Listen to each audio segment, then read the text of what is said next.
Okay, Unit 10 Lecture 1B. Alright, so after the Soviet Union had spread communism to the nations of Eastern Europe at the end of World War II, President Harry S. Truman announced the Truman Doctrine. Alright, Truman set forth his policy in the 1947 speech to Congress, in which he called for military and economic aid to prevent a communist takeover of Greece and Turkey.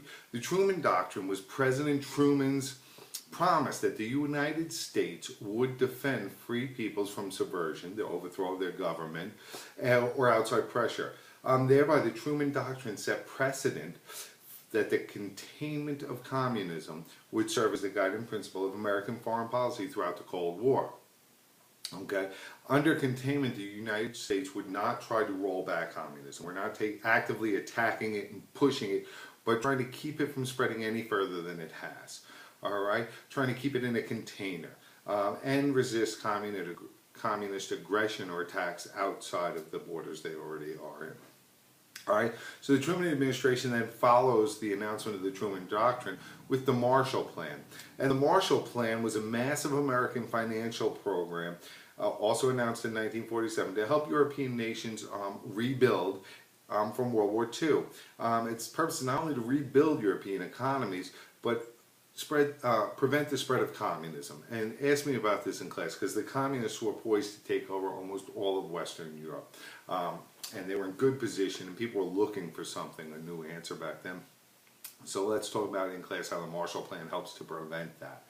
All right, to place military force behind the containment policy of Truman and the United States, the U.S. and its allies formed the North Atlantic Treaty Organization, also known as NATO. NATO acts as a defensive military alliance between the United States, Western Europe, and Canada to prevent a Soviet attack or invasion of Western Europe. Since the creation of NATO in 1949, it has served as an alliance of the United States and its friends to provide mutual aid in event of an attack. Okay, in 1955, when West Germany joins NATO, the USSR is going to respond with the rest of its communist satellites or buffer states. So that is what we call the Eastern European nations under Soviet control, buffer states, satellite nations. They all answer the Soviet Union. Well, they're going to create an opposing alliance called the Warsaw Pact. All right. So for nearly 50 years, both sides, NATO and the Warsaw Pact, face each other across the Iron Curtain in Europe with huge military forces.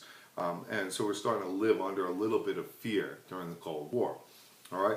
Communism then is going to spread to Asia in 1949 when the Chinese Communist forces under Mao Zedong overthrew the anti-communist government of Chiang Kai-shek, who was supported by the U.S. Mao forced Chiang to flee China for the island of Formosa, where he'll set up a new Chinese government. That's Taiwan. You'll be more familiar with that probably. So the communist takeover of China increases American fears about communist domination of most of the world, especially because you have the Soviet Union, this huge nation, and China also a very large physical nation, plus population-wise is huge, right? So the U.S. then is going to use its position on the UN Security Council. Remember, there's 5 permanent members of the Security Council, 10 more rotate in. The 5 permanent members all have veto power. So the U.S. is going to use its power there to prevent and refuse the United Nations from recognizing China, Communist China, which is going to lead to a Soviet boycott of the UN.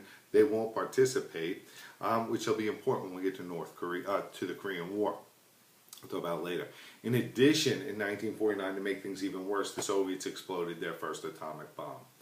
All right, so the fear of communism and the threat of nuclear war affected American life throughout the Cold War, and this is going to give rise to a second Red Scare. All right, the fear of communism spreading in the U.S., spreading throughout our government. All right. And we're going to see this with the rise of Senator Joseph McCarthy and some trials, all right?